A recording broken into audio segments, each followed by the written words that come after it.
It all started with a scream, not the kind you hear in passing, not the kind that echoes and disappears. This one thundered through Clarence's house like a lightning bolt, shaking every chandelier and rattling every royal bone in the building. King Charles had just found out that Camilla, his wife, queen consort, supposed partner in all things royal, was attempting to pull off the boldest move of her life, claiming Queen Elizabeth II's beloved Range Rover for her own son. To the public, it was just a car, a vintage 2006 Range Rover, pristine and gleaming. But to the royal family, and especially to Charles, it was something else entirely. That car was the last living memory of the queen. She had driven it through Balmoral's wild terrain, laughed in it during family outings, and used it as a private escape from the suffocating palace corridors. You could practically smell her perfume in the leather seats, hear her hums during countryside drives. It wasn't a vehicle, it was her. So when Charles discovered that Camilla was trying to route that car straight into the hands of Tom Parker Bowles, her son from her previous marriage, it was more than just an insult. It was war. The kind of war that doesn't involve swords or soldiers, but legacy, memory, and the quiet power of symbolism. Now here's where it gets twisted. Camilla didn't storm into the auction waving royal flags. She was smarter than that. She enlisted an old ally, an American billionaire named Richard Halpern, a ghost in high society, a donor who preferred shadows over headlines.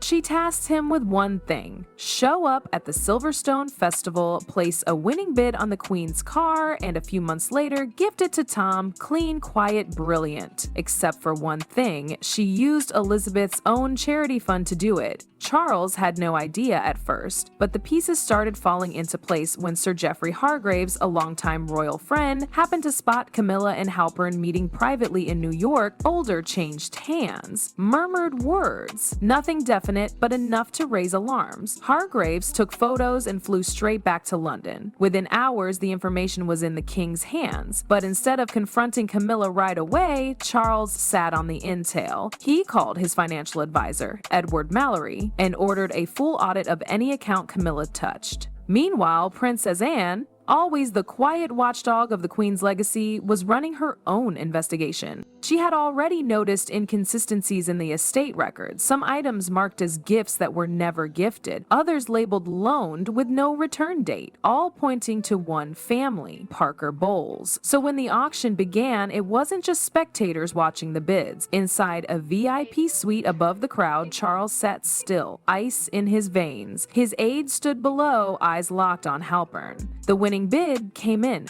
£175,000 sterling, 0 pence. Sold. The audience applauded. Headlines were being drafted before the gavel even hit the podium. But upstairs, Charles received a message that changed everything. The money used for the bid had been traced through 3 charities, 2 offshore accounts, and finally, the Queen Elizabeth Charitable Trust, a trust meant to honor the monarch's lifelong service. That's what Camilla had siphoned. Charles didn't rage. Not yet. He just stared at the message, then out the window where the car was being prepared for transport. A car that carried his mother's memory, now stamped with betrayal. And that's when the scream came. Not just from his mouth, but from his soul. A primal sound of grief and fury colliding. Because this wasn't just about a Range Rover anymore. This was about legacy theft, and Charles wasn't going to let that slide. Clarence's house felt like a pressure cooker the moment Camilla stepped through its towering doors. She wore her usual mask of grace, but something in her eyes had changed. The confidence that once shimmered now flickered behind a thin veil of restraint. Inside the drawing room, King Charles waited, alone, quiet, but visibly boiling. Without a word, he handed her a file. It was thick, heavy, a dossier of every item linked to Queen Elizabeth that had either vanished or been discreetly reclassified. Jewelry, artifacts, letters, and at the center of it all, the now infamous 2006 Range Rover. Camilla flipped through the papers slowly, knowing damn well what she'd see, but pretending otherwise. The silence in the room pressed down like gravity. "You used her charity fund," Charles finally said, his voice hoarse and broken. "You funneled money meant for her legacy into your own son's pocket. Tell me, Camilla, how many other things did you take?" His words weren't shouted, but they cut deeper than any scream. Camilla didn't flinch. She calmly closed the folder and looked her husband straight in the eyes.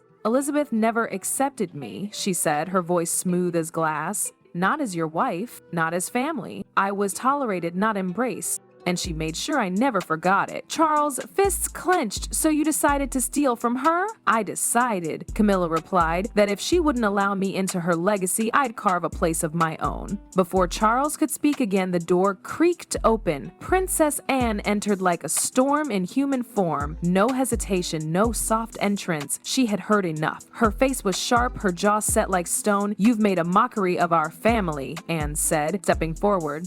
The Queen's legacy wasn't yours to touch. And using Tom to parade her memory around like some badge of revenge?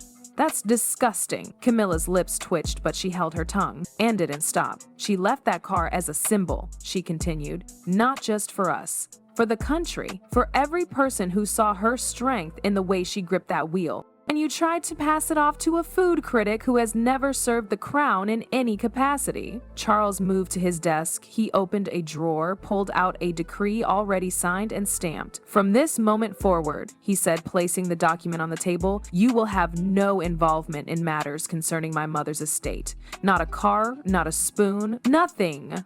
Camilla's eyes flashed. For a second, just a second, something fierce and primal surged in her expression. Then it was gone. You're making a mistake, she said coolly. You're choosing ghosts over your wife. I'm choosing truth over deceit, Charles said.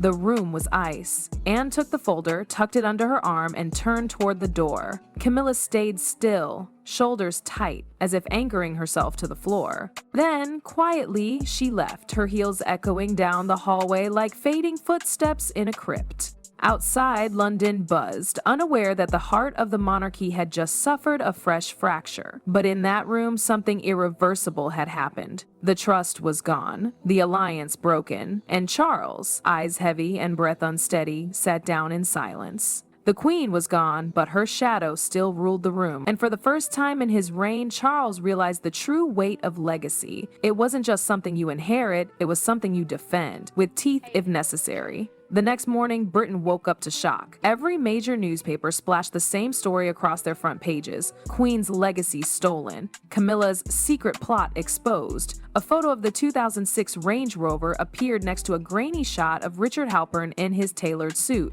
Beneath the headlines, details spilled out like gasoline on fire, charity funds rerouted, private documents leaked, Camilla's covert deal to pass the Queen's cherished car to her son. Social media exploded. Hashtags like protect the crown, Camilla exposed, and not your legacy flooded every platform. The public's grief over the Queen, already raw, now transformed into fury. People felt betrayed. She wanted to rewrite history. One post read, paired with an image of Camilla photoshopped into the Queen's car. Another simply said, she stole from a ghost. The monarchy moved fast. Within hours, an emergency royal decree was issued. The Range Rover's transfer was halted indefinitely, placed under protection in a private royal vault. Ownership was frozen pending investigation. A special legacy oversight council was established with Princess Anne at the helm. Her mission was simple: audit every transaction, trace every artifact, and build a wall around Queen Elizabeth's memory so no one could exploit it again. Tom Parker Bowles was blindsided. He had no idea what his mother had done in his name. His publicist canceled interviews, TV deals vanished, book launches were shelved. On his Instagram, where he once posted food reviews and countryside escapes, the comments turned brutal. Thief by proxy, return the Queen's car, your mom embarrassed the crown. Within days, he disabled all social media. Tom's only message came through a leaked text: Mom, this has gone too far, why would you do this? There was no reply. At Clarence House, King Charles signed one final document quietly but deliberately, a restriction order preventing Camilla from managing or accessing any of Queen Elizabeth's possessions, properties, or charitable trusts. The same hands that once reached for the Queen's belongings were now locked out permanently. Camilla didn't attend the next royal event. No smiling photos, no scheduled appearances. Instead, she stayed in her private quarters, staring out the window of a palace that suddenly felt like a prison. Her name, once semi-redeemed in the public eye, had returned to scandalous headlines. She was no longer the queen consort in people's minds. She was the woman who tried to steal a dead queen's soul. In her silence, a different fire began to simmer. Not regret, not shame, but defiance. To her, the car was never just about memory, it was about respect she never received. She had lived through decades of rejection, tolerated, never welcomed, and in her mind, all she had done was take back what she believed she'd earned. Across the palace grounds, in a quiet chamber bathed in lamplight, King Charles stood in front of a portrait of his mother. Her face, serene and steady in her tweed, watched him like she always had, with judgment and grace. He whispered softly, "I failed you once, but never again." His hand hovered just above the frame, trembling. Behind a steel vault door deep beneath Windsor, the 2006 Range Rover rested under spotlight, untouched, preserved, not a museum piece, but a symbol of everything the Queen stood for: duty, strength, and quiet resilience. Guards rotated daily, cameras watched from every angle, no fingerprints, no drives, just silence. And so it sat, a war relic from a battle no one saw coming, a car that carried not just a queen, but a war for memory, power, and truth. Camilla had lost her play, Charles had drawn his line. And Elizabeth, gone but still present, remained the only one who truly won. Her memory, sealed in chrome and leather, would never be touched again.